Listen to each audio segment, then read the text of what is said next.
All right. So, before we get any further into our Spartan unit, before we start talking specifically about the city-state of Sparta, I have to explain something that is an internet it was an internet phenomenon. Okay, so there was this movie called 300 that was about the war that the Greeks fought with the Persians. It's There's some parts that are correct, but lots of it are filled with historical inaccuracies. And there's one part of the movie, I'm going to show you a very brief 10 seconds, that this became like a famous thing. So there's this guy, his name's Leonidas. He was a king in Sparta. And this is like the famous 9 seconds. This is blasphemy.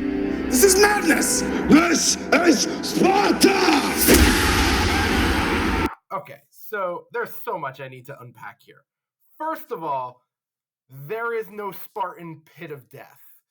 There was no, I'm going to kick the messenger in a hole kind of thing. But the internet, being what the internet is, took that, this is Sparta line, and they used it and dubbed it over a bunch of other stuff. And you can find so much on the internet like this. I don't even know if you're ready for this, but here we go. Come on, computer. There we go. Okay. Prepare yourself. This is blasphemy. This is madness. Madness. This is Sparta!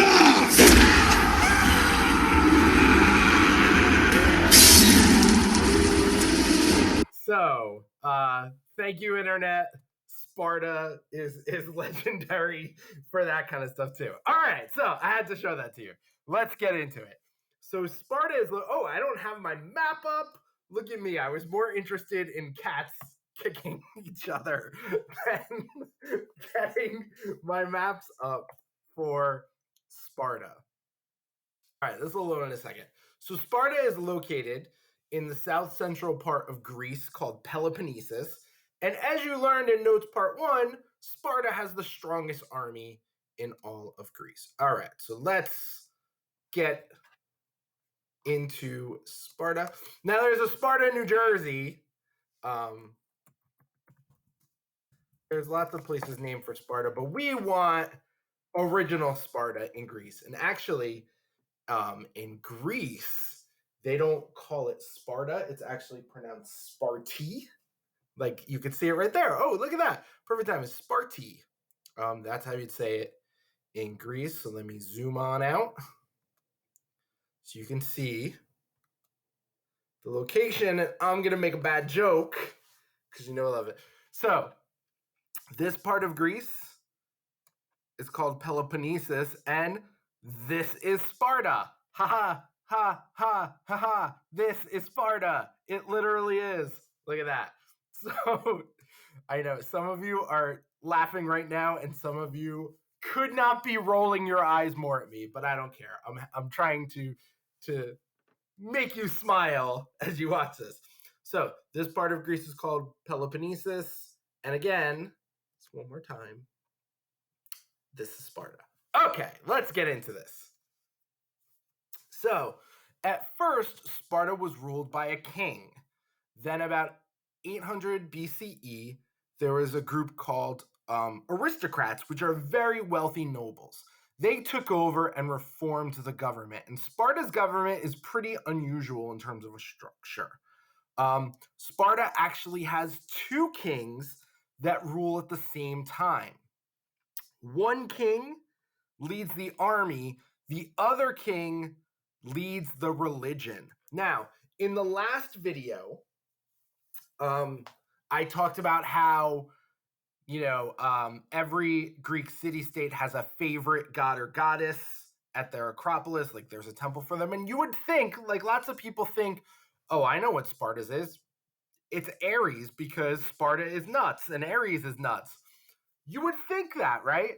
But actually, the favorite of Sparta is Artemis, the goddess of wildlife and hunt. And the reason for that, and you're going to learn this in Notes Part 3, but as part of their military training, they have to survive in the woods for a year.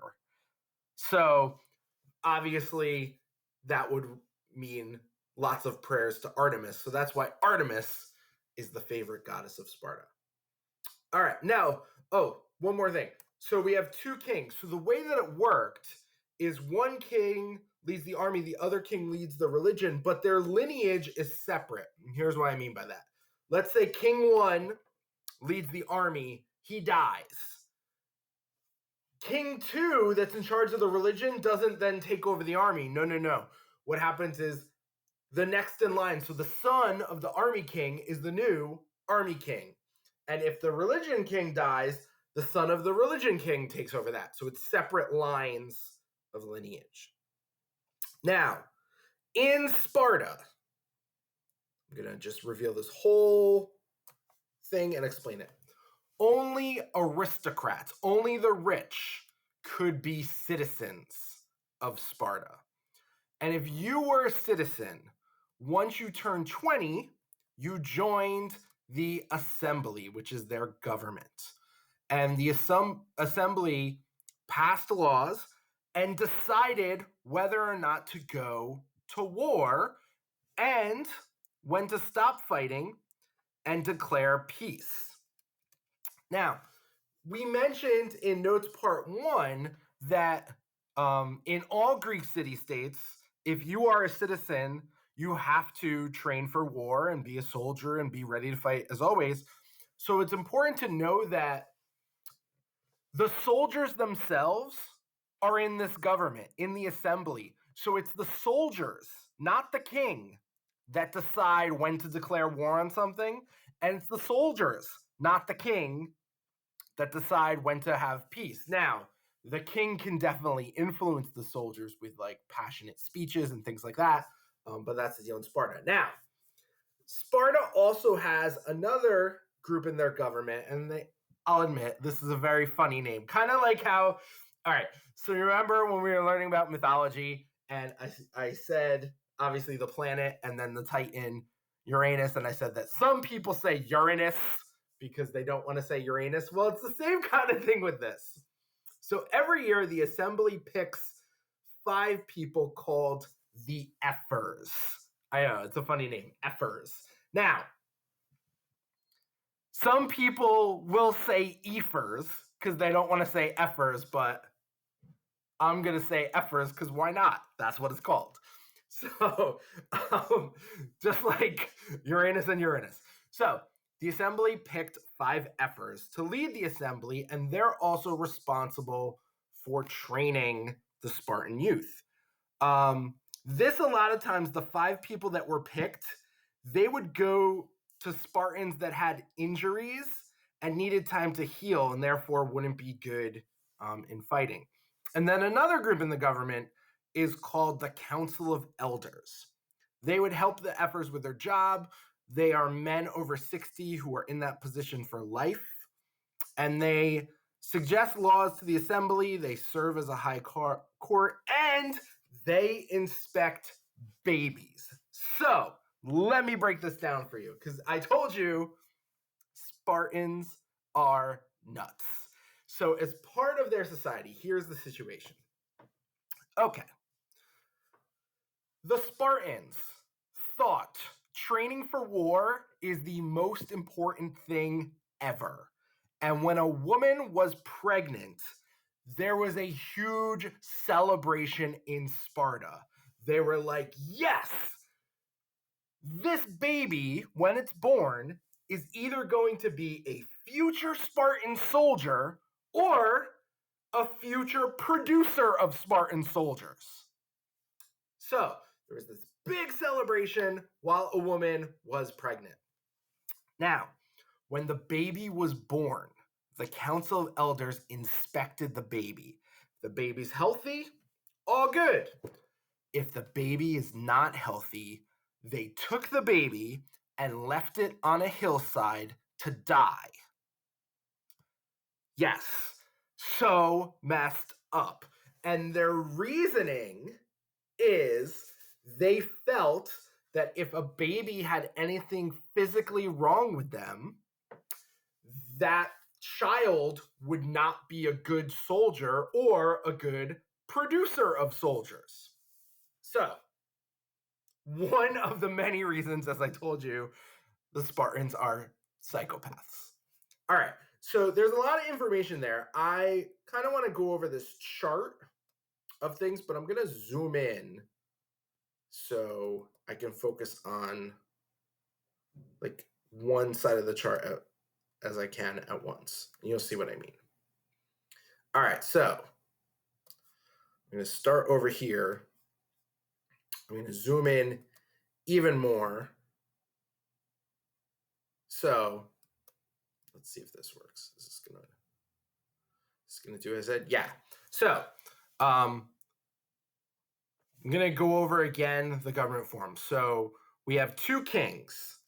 Their responsibilities. One king led the army. The other king conducted the religious services. Now, another part is the assembly.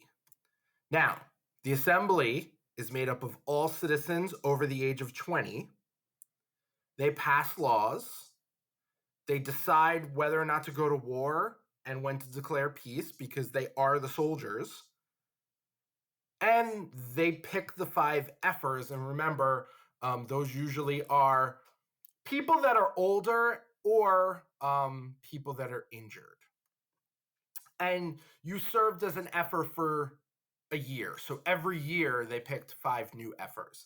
And you could be an effer like more than 1 year in a row if you were still injured or if you were getting up there in age and that kind of stuff. All right, so as I said, there were 5 effers. What they did is they ran the city of Sparta kind of like the manager of a city, and they guided the education of young Spartans, meaning they trained them in a place called the Agoge, which is boot camp. And I'm going to go over that in a second, just to hit up our last column. So then we have the Council of Elders. So the Council of Elders' job is to help the effers. It's made up of men over the age of 60, only men, because only men are citizens, because the Greeks are terrible about that. They are chosen for life, meaning they are in the Council of Elders until they die. They suggest laws to the assembly. They serve as a high court, a little bit like our Supreme Court, because our Supreme Court, you have that job until you retire or die. And they're responsible for inspecting babies for physical health. So let me get out of this 250% zoom. That's just, it got the job done. So, and then when you look at these notes, you'll see, oh, look, it's a nice little chart altogether. I just wanted to emphasize things as I went. So this is your life as a Spartan citizen, like a boy, because unfortunately women treated horribly, slaves treated horribly, all that kind of stuff. So a baby is born. They get inspected by the Council of Elders. If they don't pass inspection, they die. If they do pass inspection, they grow up. Until the boys at the age of 7 are taken from their home and sent to the Agoge, which is this military boot camp.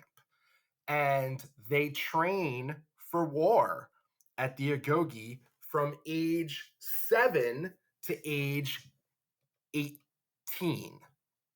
So 7 to 18, they train in the Agoge.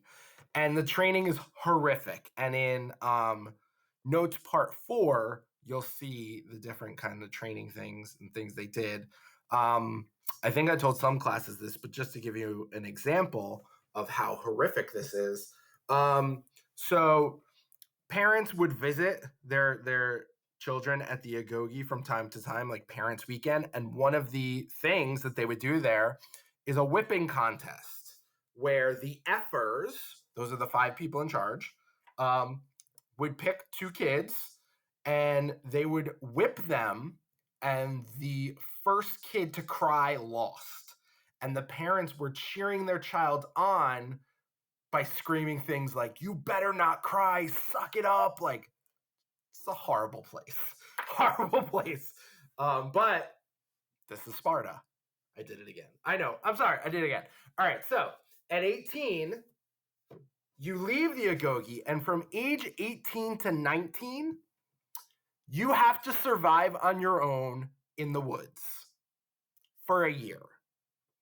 Then at age 19, so you go on your 18th birthday, you come back on your 19th birthday. So yes, you have to keep track of time.